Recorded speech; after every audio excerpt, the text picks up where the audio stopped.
जय जय श्री राधे।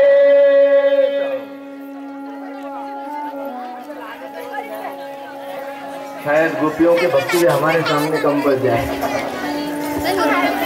इतने प्रेम से इतने भाव से हम नाचते हैं तो हृदय के भीतर एक भगवत प्रेम प्रकट होता है। बड़ा आनंद गोपियों के साथ लूट रहे हैं हम। अब ये अशीत परमार्थ में परिस्थिति गोपींची होती। व्यत्यक्त वस्त्राभरणा काश्चित कृष्णांतिकम ययुः। वस्त्र आभरणा व्यत्यक्त, त्यांचे वस्त्र त्यांचे आभूषण ह्या सर्वांचं त्यांना भान राहिलेलं नव्हतं। बेभान झालेल्या गवळणे त्या ठिकाणी काही होत्या, त्यांना अडचणी अनेक होत्या। परमार्थ सहजासहजी होत नाही। आपण नेहमी कीर्तनात ऐकतो की प्रपंच हा होत असतो आणि परमार्थ करावा लागत असतो। प्रपंच सहजासहजी होतो पण परमार्थ करावा लागतो, कारण परमार्थामध्ये अनेक अडचणी असतात। त्यामध्ये या गोष्टींसाठी सर्वात जास्त अडचणी म्हणजे व्यावहारिक अडचणी असतात, कारण स्त्रियांना स्वातंत्र्य फार कमी। मग का वार्यमानः पतिभिः, एखाद्या मायमाऊलीला वाटलं की आपण भागवतात जावं, रामायणात जावं, कीर्तनात जावं, तरी पण हा बिचारा तिचा मालक असा असतो की त्याला हे कधीच आवडत नाही। तो म्हणतो ती भानगड आहे, त्या भानगडीत आपण कधी पडतच नाही। आणि म्हणून ती यायला लागली तर तिलाही जाऊ देत नाही। काय म्हणलं तिकडे लागली संतांच्या नांदी। ता वार्यमानः पतिभिः, पहिला पतीचा विरोध। मग जिला पतीचा विरोध झाला, दुसरी पितृभिः वार्यमानः, विवाहित असेल तर पतीचा विरोध, मुलगी असेल तर पित्याचा विरोध। बापाने सांगलं कार्टे अभ्यास कर ना, 12वीची परीक्षा चालू आहे, कुठे चालली भागवतात। म्हणून पितृभिः वार्यमानः, भ्रातृबंधुभिः वार्यमानः। काहींना पतीची भीती नाही, पित्याची भीती नाही, पण भाऊ बांधव असतात ना, हे भाऊबंद नावं ठेवतात, म्हणून भाऊबंदांची भीती असते। ह्या सर्वांच्या भीतीपोटी ज्या काही येऊ शकल्या नाही, वृंदावनात जाऊ शकल्या नाही, पण वेळ तर त्यांनाही लागलं। मग गोविंदा पुरतात्मानो न निवर्तन्त मोहिताः, गोविंदाने ज्यांचं चित्त हरण केलेलं आहे, आत्महरण केलेलं आहे, मोहित केलेलं आहे परमात्म्याने ज्यांना, परंतु त्या येऊ शकल्या नाही, तर त्या ध्यान मार्गाने कृष्णम तद्भावना युक्ता दध्युर्मिलित लोचनाः, त्यांनी डोळे बंद केले घरच्या घरी आणि डोळे बंद करून ध्यान केलं, ध्यान मार्गाने वृंदावनात जाऊन पोहोचल्या। आपण ध्यान साधनेने कुठेही जाऊन पोहोचतो। वृंदावनामध्ये, गोकुळामध्ये, पंढरपूरमध्ये, आळंदीमध्ये आपण नेहमी ध्यान साधनेने गेलो तरी आपल्याला वारी केल्याचा फायदा मिळेल, वारी केल्याचं पुण्य मिळेल। का नाही मिळणार? मानसिक उपासनेचा हा विषय। वेळ मिळाला तर आपण उद्या परवा दिवशी शेवटच्या दिवशी एकादशी स्कंदामध्ये चिंतन करू। वेळ मिळाला तर की मानसिक उपासना कशी असते, अतिशय मधुर आहे। जे काही करायचं तुम्हाला रुपया 5 पैसे खर्च करायची गरज नाही। देवाला हिरे मोत्याचे हार चढवायचे, मानसिक मनाने चढवायचे। कंजूस माणसासाठी तर सर्वात चांगली आहे मानसिक पूजा, त्याला काही खर्च करायची गरज नाही। म्हणून ह्या डोळे लावून मानसिक पूजेने वृंदावनामध्ये जाऊन पोहोचल्या। काही ध्यान प्राप्ताच्युत श्लेष निवृत्त्या क्षीण मंगलाः, काहींचं कर्म समाप्त झालं होतं। अमंगला क्षीण, ज्यांचं अमंगल क्षीण झालेलं आहे, मग त्या ध्यानानेच त्या परमात्म्याला प्राप्त होऊन गेल्या। कारण ध्याता हा ध्येयाकार होत असतो आणि त्याची ध्यान ही क्रिया समाप्त होत असते। म्हणून ह्या गोपी ध्यानाने त्या परमात्म्याशी एक झाल्या। तुका म्हणे अडी झाली बिंगुरटी सगळी तद्वत जहुर गुणमयम देहम, त्यांनी गुणमय असणाऱ्या देहाचा त्याग केला।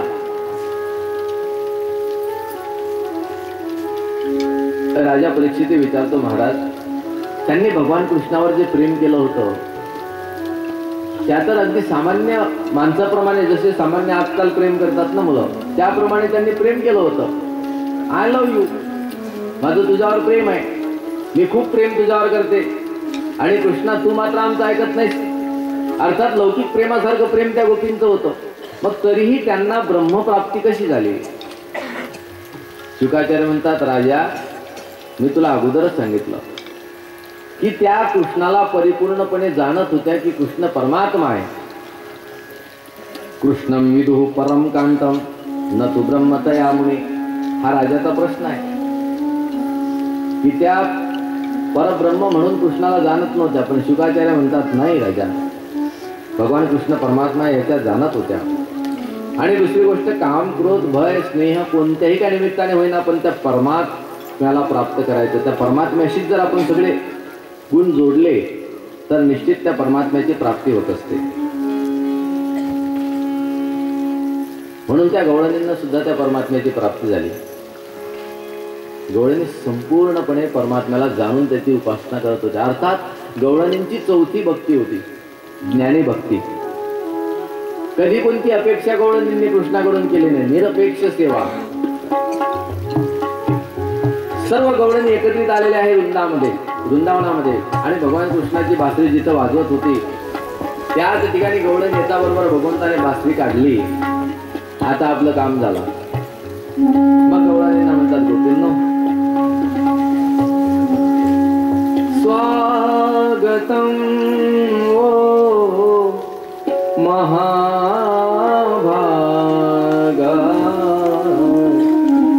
प्रियं किं कर्माणि ते व्रजस्यानामयं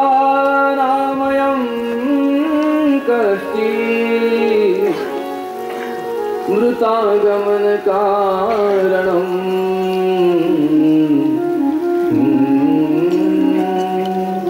गोपींनो तुमचं स्वागत आहे, महान भाग्यवान आहात तुम्ही. वहा किम प्रियम करवाणी, मी तुमचं कोणतं प्रिय कार्य करू, तुम्हाला कोणती इच्छा असेल ते सांगा, तुमच्या इच्छेप्रमाणे मी तुमची सेवा करायला तयार आहे. ये यथा माम भजते तंस तथा एव भजाम्यहम, त्यांची मी तशीच सेवा करतो. तुमची काय इच्छा आहे? रोजभूमीतून तुम्ही आलात. रोजस्य अनामयम कष्टित, रोजभूमी कुशल आहे ना, सर्व चांगले आहेत ना, आनंदित आहेत ना. आगमन कारणम मृत, आणि तुम्ही कशासाठी आलात? घ्या बासरी यानेच वाजवून बोलावलं, आणि इथं आल्यानंतर पुन्हा भगवान म्हणतात, तुम्ही कशासाठी आलात? आगमन कारणम मृत, येण्याचं कारण सांगा. गोपींनो मातरहा पितरहा पुत्रा भ्रातरहा पतयश्च वहा, कोणाची आई कोणाचे वडील तुम्हाला शोध घेत असतील, कोणाची मुलं शोधत असतील आई कुठे गेली म्हणून, कोणाचे बंधू शोधत असतील ताई कुठे गेली म्हणून, काहींचे पती शोधत असतील ही कुठं गेली, आजूबाजूला विचारत असतील, वहिनी तुम्हाला ही दिसली काय, हो काकी तुम्हाला ही दिसली काय, कुठं गेली, म्हणून पती तिचा शोध घेत असतील. तुमचे पती तुम्हाला शोधत असतील, विचिन्वंती तुमचा सर्वांचा शोध ते घेत असतील, अगदी व्याकुळ झाले असतील. अपश्यताम मा क्रुध्वम बंधू साध्वसम, आणि तुम्ही न दिसल्यामुळे ते व्याकुळ झाले असतील तर त्या सगळ्या तुमच्या भावबंधांना तुम्ही व्याकुळ करू नका, दुःखी करू नका. हे वनकुसुमीत असणार तुम्ही बघितलं. राकेश करा रंजितम, चंद्राच्या प्रकाशाने चंद्राच्या किरणांनी रंजित झालेलं मंगलमय झालेलं हे वन तुम्ही पाहिलं. यमुना नील नीलई जत्तर पल्लव शोभिता, यमुनेच्या निर्मळ पाण्यामध्ये प्रफुल्लित झालेल्या कमळाच्या द्वारे जो सुगंध बाहेर पडतो त्या सुगंधाला घेऊन वायू या वनामध्ये वितरण करतो, आणि त्या सुगंधित वायूने, सुगंधित वायूचा स्पर्श झालेले जे सर्व वृक्ष आहेत त्या वृक्षांना जी कोवळी पालवी फुटलेली आहे त्या कोवळ्या पालवीने सुशोभित झालेला यवन तुम्ही या मंगलमय चंद्र प्रकाशामध्ये आनंदाने बघितलं. अतिशय आनंद वाटला. सौतेंद्र प्रकाशात तुमचा ताप समाप्त झाला असेल सगळा. म्हणून आता आणखी काही कार्य तुमचं शिल्लक नाही राहिलेलं असं मला तरी वाटतंय. सप्ताह झाला, काळा झाला, मग लोक विचारतात बुवा आता तुम्ही कशाला थांबलात, तुम्ही पण लवकर आला. आणि आता काही काम नाही राहिलं ना तुमचं. तद यात माचिराम, म्हणून गोपीनं तुम्ही पण आता तद यात, तुम्ही निघून जा. माचिराम, वेळ करू नका. शुश्रूषध्वम पतीं सती, सतीने पतीची सेवा करावी हा सिद्धांत आहे. क्रंदंती वत्साहा बालाहा च तान पायत दुयत, ते वत्साहा क्रंदंती, ते बालाहा क्रंदंती. तुमची जी वासरं असतील घरी गाईंची, ती रडत असतील, ओरडत असतील, हुमरत असतील, हंबा हंबा, भूक लागली असेल त्यांना. तुमची वासरं, तुमची मुलं पण रडत असतील, मा मा मा. आणि तुम्ही मात्र इकडे वृंदावनामध्ये, वनामध्ये जा. तुम्ही या वृंदावनात थांबू नका. तुमच्यासारख्या कुलीन स्त्रियांनी मध्यरात्रीच्या वेळी अशा वनामध्ये थांबणं हे योग्य नाही, अयोग्य आहे. आणि तुम्हाला माझ्यावरच प्रेम करायचं आहे. मत अभिस्नेहात भवन्त्यो यंत्रिता आशया, माझ्यावर प्रेम करून सर्वांचं कल्याण होत असते, यात आश्चर्य नाही, निश्चितच. पण आगता उपपन्य मोहा प्रियंत्यमयी जंतवहा, ते माझ्यावर प्रेम करणारे मला जरी प्रिय वाटत असले तरी पण त्याच्यासाठी तुम्हाला माझ्या जवळच राहिलं पाहिजे असं मुळीच नाही. श्रवणात, दर्शनात, ध्यानात, मयी भावा अनुकीर्तनात, माझ्या कथांच्या श्रवणामध्ये, लीलांच्या श्रवणामध्ये, दुरून मला पाहण्यामध्ये, माझं ध्यान करण्यामध्ये, अनुकीर्तनात मयी भावा, माझं अनुकीर्तन करण्यामध्ये जशा प्रकारचं तुम्हाला लाभ प्राप्त असतो, यथा भावा तथा सन्निकर्षेन नय, तशा प्रकारचा भाव माझ्या जवळच राहून तुम्हाला मिळेल अशातला भाग नाही. तथा न तथा सन्निकर्षेन ततो गृहान प्रतियात, म्हणून तुम्ही आता घरी जा. जो अतिशय माझ्या जवळ असतो तो खूपच माझा भक्त असतो असं तुम्ही मनामध्ये संकल्प करू नका, मनामध्ये ठरवू नका. पुजारी सारखा देवाच्या जवळच असतो, पूजा करत राहत असतो, पण त्याची खरी पूजा असं म्हणू नका. सर्वच पुजारी असे असतात असं नाही. पण काही काही पुजारी पूजा करे मन में राखी आठ, मोहन भोग भीतर धरेन चरणामृत दे बाट, असा आहे. विष्णुपादोदकम तीर्थम जठरे धारयाम्यहम, घ्या विष्णुपादोदकम तीर्थम जठरे धारयाम्यहम, चला. खळखळ खळखळ ताट वाजवत बसतो, ताटात टाका. विष्णुपादोदकम तीर्थम जठरे धारयाम्यहम, सूर्यपादोदकम तीर्थम जठरे धारयाम्यहम, हनुमत्पादोदकम तीर्थम जठरे धारयाम्यहम, नारायणपादोदकम तीर्थम जठरे धारयाम्यहम, वासुदेवपादोदकम तीर्थम जठरे धारयाम्यहम. प्रत्येकाला काय देत असतो? एक पळीभर परमात्म्याचं तीर्थ, त्याच्यासोबत तुळशीचं एक पान. मग दुसरा कोणीतरी येत असतो, आमच्यासारखा एखादा जात असतो दर्शनाला, आमच्यासारखा म्हणत असतो हे तर आमचं नेहमीच आहे, आम्हीच लोकांना देतो. तेव्हा तुम्ही काय आम्हाला देता? अहो ते समोरच्याने पेढे दिलेत ना चांगले, त्यामधला पेढा द्या ना. तो म्हणतो नाही नाही, पेढा माझ्या मुलासाठी आहे. पेढ्याचं पाकिट मागे ठेवतो, थैली भरत असतो पेढ्याची, आणि चरणामृत दे बाट, चरणामृत वाटत राहत असतो. म्हणजे त्याचं लक्ष देवाकडे कमी असते, पण समोरचा काय आणतो काय ठेवतो याच्याकडे जास्त असते. दर्शन करणाऱ्यांचं लक्ष तिकडे जास्त असते. म्हणून माझ्या जवळ राहूनच खरा परमार्थ होईल असं नाही, दूर राहून सुद्धा माझ्याशी भाव निर्माण होण्यासाठी श्रवण, दर्शन, ध्यान ह्या साधना आहेत.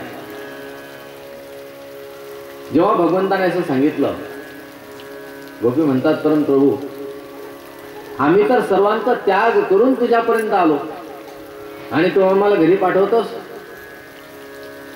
भगवान म्हणतात तुमचा धर्म आहे पतीची सेवा करणे.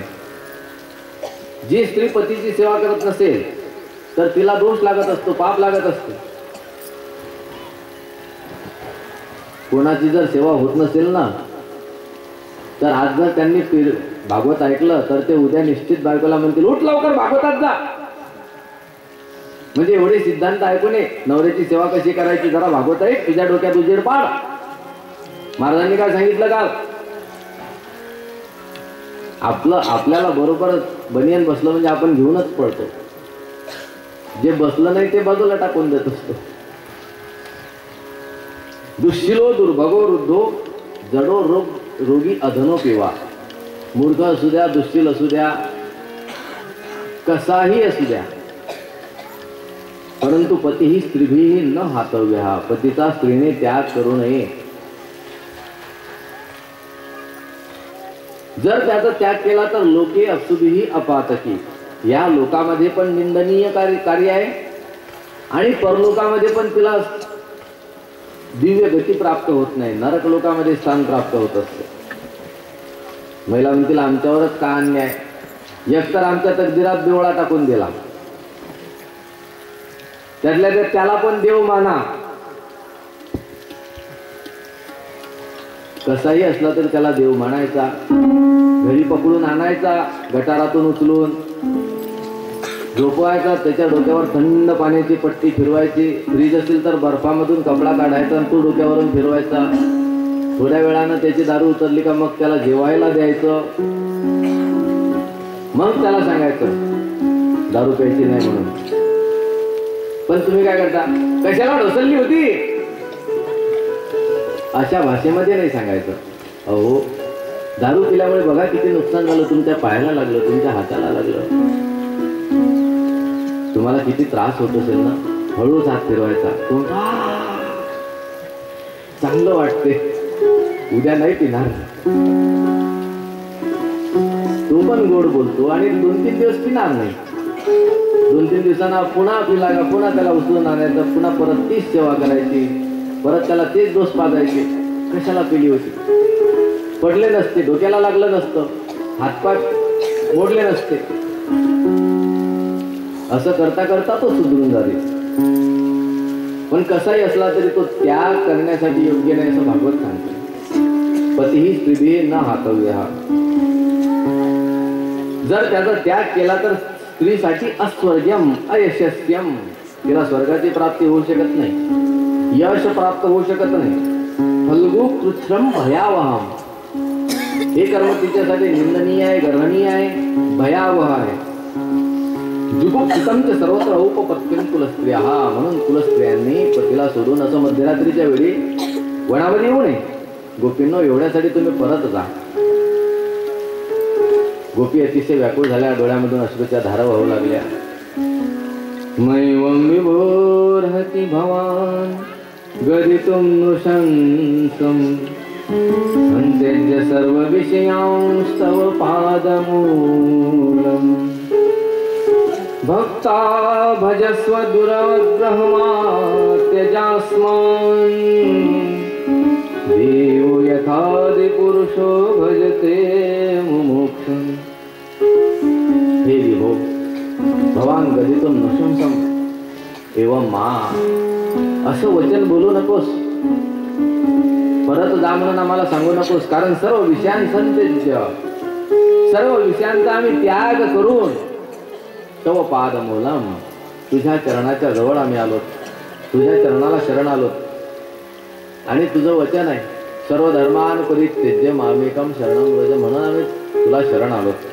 प्रभू भक्ता भजस्व दुरवग्रहमा तेजास्मान. तू आपल्या भक्तांची सेवा करतोस, भक्तांवर प्रेम करतोस, वात्सल्य प्रेमी आहेस तू.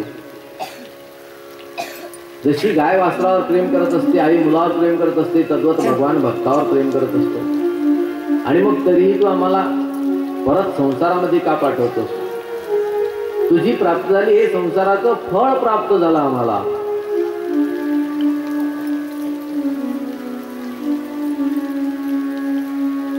तुझ्या दर्शनामध्ये आमचा संसार सुफळ झाला.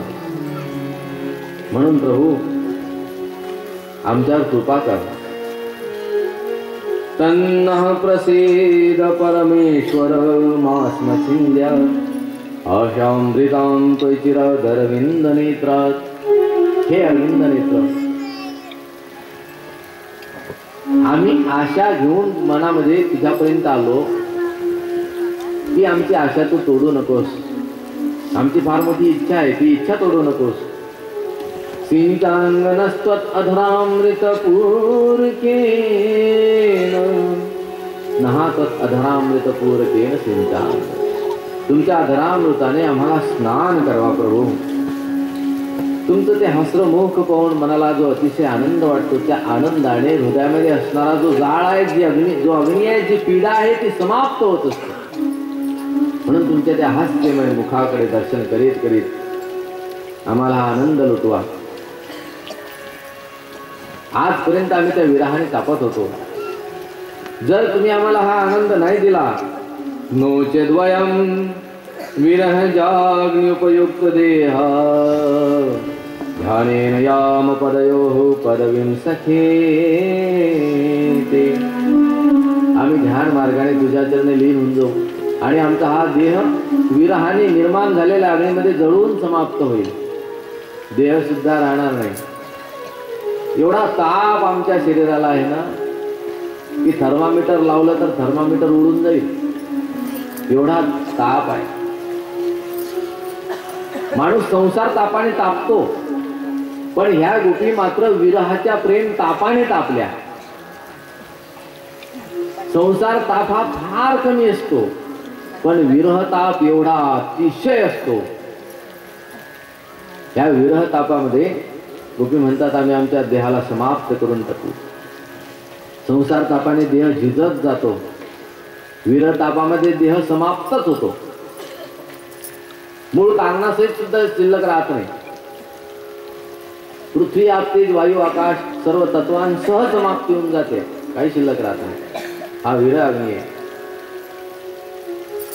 गणुवाजे गुणगुणा वारा वाहे ऋणधुणा. सुंदर भवतारकुतो कान्हा वेगी भेटवा. न लवा चंदनो अंगी न घाला विंजन वारा. चंदन अंगाला लावू नका. आम्हाला कूलर लावला तरी सुद्धा गरम होते, एसी लावला तरी सुद्धा गरम होते, कारण विरहाचा ताप मनामध्ये असतो. हा विरह अग्नी आहे. आम्हाला फक्त एकच काम करा आता. त्याचं एकच आहे की मला देवकी नंदन विन नावडे हो, त्या परमात्म्याचं दर्शन. आणि प्रभू तू आम्हाला तुझ्यापासून दूर जायला सांगतोस तर विरहाने आमचे शरीर समाप्त होतील. भगवान म्हणतात ठीक आहे, जशी तुमची इच्छा. मग गोपींच्या इच्छेनुसार गीत वाद्य आणि नृत्य तीन प्रकारचा आनंद गोपींना दिलेला आहे. मधुर गीत आहे गायन, गायनाबरोबर मधुर वाद्य आहेत आणि त्या समवेत नृत्य आहे. एक एक गवळण एक एक गोपाळ हाती धरुणी नाचती रास मंडळा. अतिशय मधुर वर्णन केलेलं एकनाथ महाराजांनी. कांबरी कांबळी हातामध्ये काठी तारीत असे. कांबरी कांबळी हातामध्ये काठी तारीत असे. देनू साबळा जगदेटी. देनू साबळा जगदेटी. देनू साबळा जगदेटी.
साबळा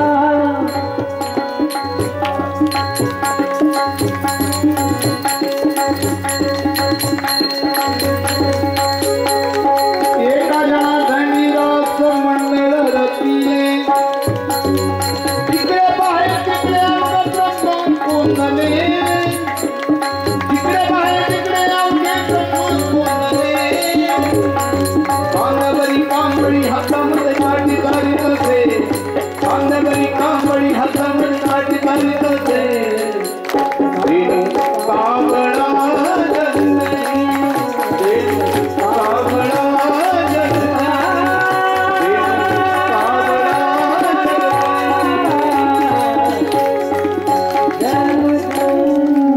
अंगभरी कांबळी हातामध्ये काठी काढीत असे रेणू साबळा शेवटचं महत्व आहे आपल्याला एका जनार्दनी रास मंडळ रचिले एकनाथ महाराज म्हणतात रास मंडळ रचलं भगवान परमात्म्याने कशा पद्धतीने एक एक गवळण एक एक गोपाळ एक एक गवळण एक एक गोपाळ आणि दोघं मिळून प्रत्येक गवळणी बरोबर गोपाळ म्हणजे कृष्ण इतर गोपण होते गवळणी बरोबर कृष्ण होते आणि मग त्यांच्या रास लीलेचा तो आनंद निर्माण होत असतो गीत वाद्य नृत्यासमवेत त्यांनी आनंद लुटलेला आहे आणि जसा रास सुरू झालेली आहे गोपी नाचायला लागलेले आहेत भगवान कृष्णाच्या बरोबर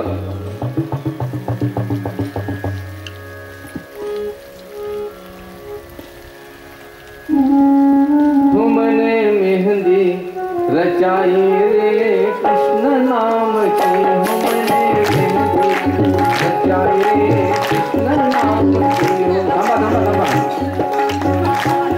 थांबा नंतर करायचे हो मैंने मेहंदी रचाई रे कृष्ण नाम की हो मैंने मेहंदी रचाई रे कृष्ण नाम की मैंने मेहंदी रचाई रे कृष्ण नाम की मैंने मेहंदी रचाई रे कृष्ण नाम की मैंने बिंदिया सजाई रे कृष्ण नाम की मैंने बिंदिया सजाई रे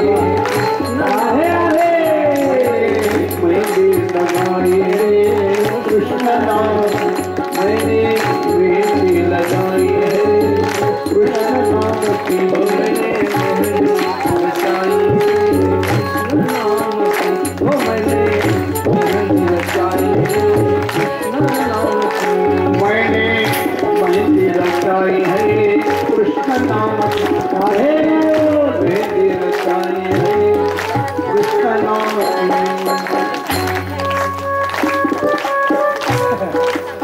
अचानक एकाएकी सर्वच बंद पडलं गोपी पाहतात इकडे तर कृष्ण पाठीमागे काहीच नाही अचानक बंद स्टॉप काय झालं म्हणून गोपी बघतात येथवरी होता संग अंगे अंग लपविले आतापर्यंत आमच्या समोर होता कृष्ण आणि अचानक काय झालं कुठं निघून गेला तासां तत्सौभगमदं वीक्ष्यमाणं च केशवः जेव्हा भजन सुरू झालं तेव्हा त्या गोपींना अभिमान झाला अभिमान धन्य आम्ही आता लक्ष्मीच्या कांत भोगीत असो असा अभिमान होता बरोबर मग त्यांचा अभिमान समाप्त करण्यासाठी प्रश्माय प्रसादाय तत्र एव अंतर्ध्यात भगवान अंतर्धान झाले गीत वाद्य थांबलं आणि गोपींना एकदम वेळ लागलं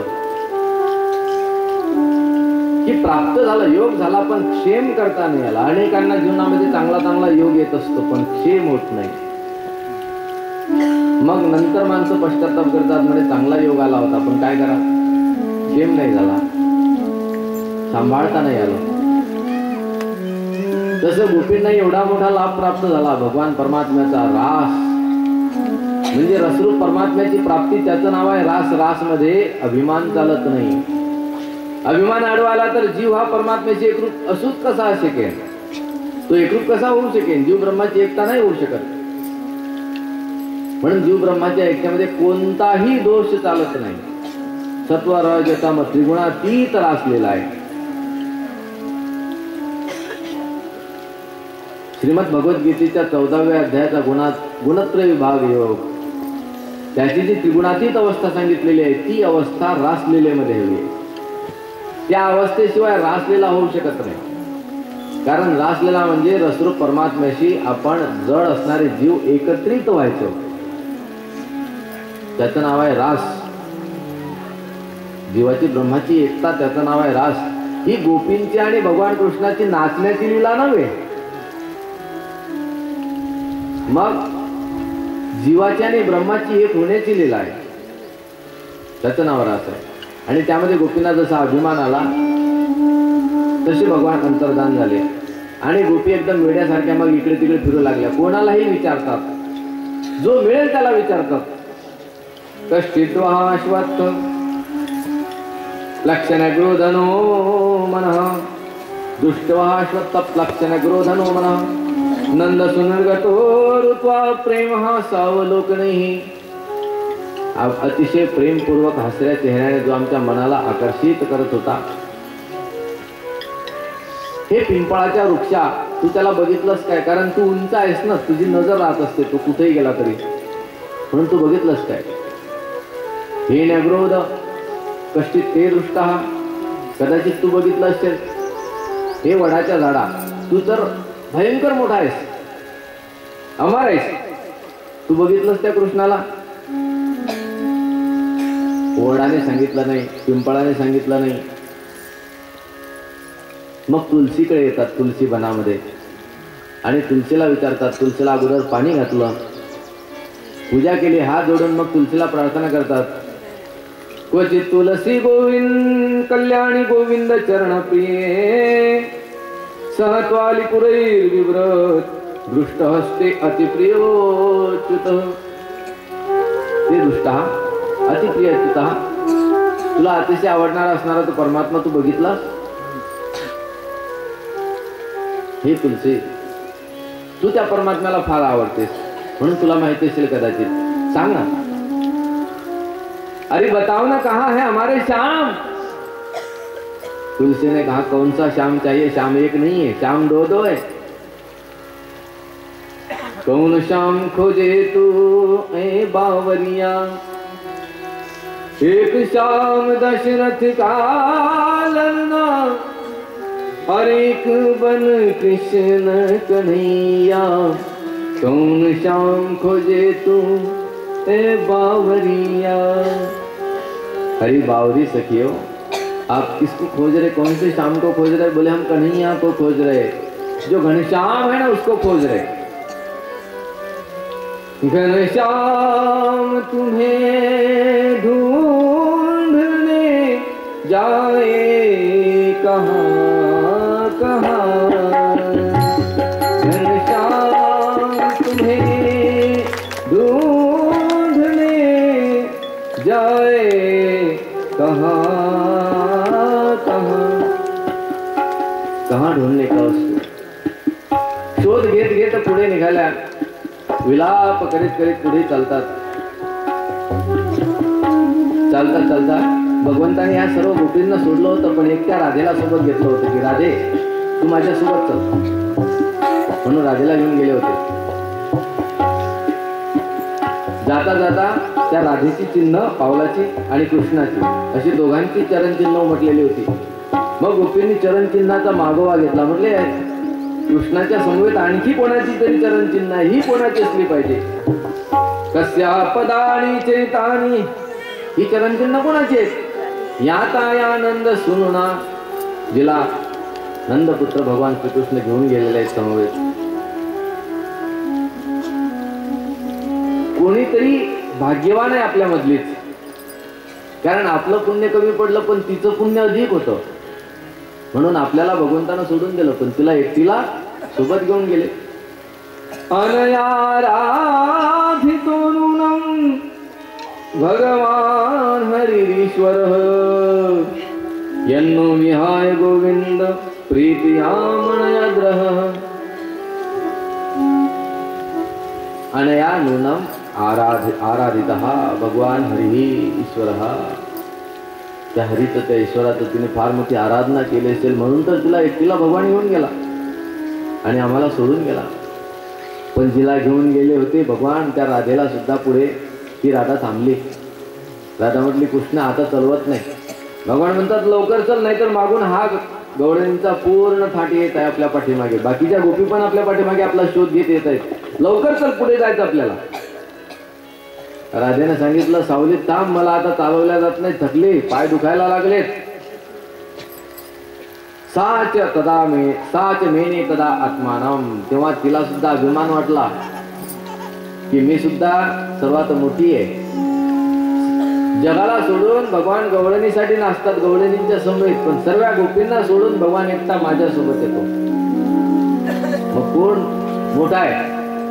मी सर्वात मोठी आहे. वरिष्ठम सर्व योषिताम. सर्व स्त्रियांमध्ये, सर्व गोपींमध्ये मी महान आहे, मी मोठी आहे, असा अभिमान वाटला तिला. म्हणून ती म्हणू लागली की प्रभू माझ्याकडून चालल्या जात नाही आता. न पारे हम चलितुम नयमाम यत्र ते मनः. तुला जिथं वाटेल तिथं नाही, पण मला आता पायी चालायला सांगू नकोस.